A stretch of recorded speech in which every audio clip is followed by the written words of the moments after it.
नमस्कार मंडळी, मी विभावरी तुम्हा सगळ्यांचं माझ्या चॅनलवर मनापासून स्वागत करते.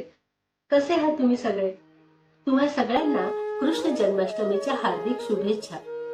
मंडळी, कृष्ण कृष्ण आपल्या सगळ्यांचाच लाडका, अगदी बाळ गोपाळांपासून ते मोठ्यांपर्यंत.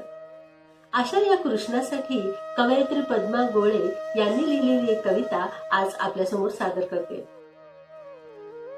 मौनानही होतं एवढं रामायण, मौनानही होतं एवढं रामायण हे माहीत असतं तर शब्दांच्या स्वाधीन झाले असते.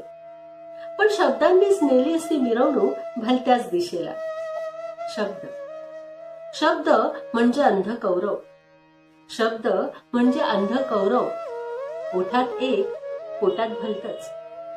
मौनाचं रामायण सहन करता येतं सीता होऊन, मौनाचं रामायण सहन करता येतं सीता होऊन. पण शब्दांचं महाभारत सोसायला पाठीशी कृष्ण हवा, पण शब्दांचं महाभारत सोसायला पाठीशी कृष्ण हवा.